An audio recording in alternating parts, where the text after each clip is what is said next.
I'm lucky in that I worked on a couple of Northern Irish plays and have worked with a lot of Irish actors in my time. And I did a play called Public Enemy, which was at the Irish Arts Centre back in 1994.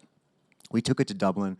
It was written by Kenneth Branagh, of all things, and it was about Northern Ireland. So that was my first introduction. I remember when I auditioned for it, I just watched In the Name of the Father and Daniel Day-Lewis for 6 days straight, trying to get it in your just to head. hear it and understand it. So that was my introduction to the Northern Irish accent, and then knowing Irish actors who weren't necessarily from the North, but were talented enough to be able to take that on, the shift of that tone from, say, a Dublin accent to a Derry accent, being absorbed by that and learning from them and the subtleties of what that means. So I had a bit of that in my DNA a little bit.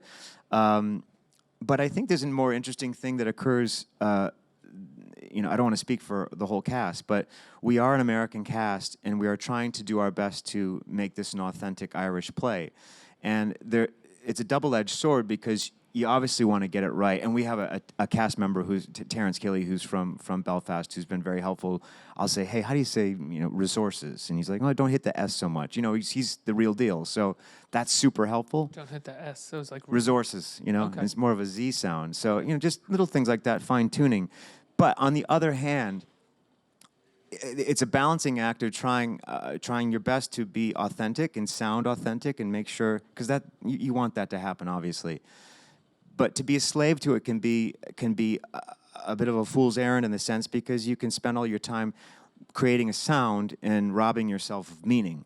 Right. And so it's really a combination of doing both of those things. So you're striving really hard to make it sound right, but you're not doing it at the expense of of a human being saying words that mean something. So there's a bit of a balancing act.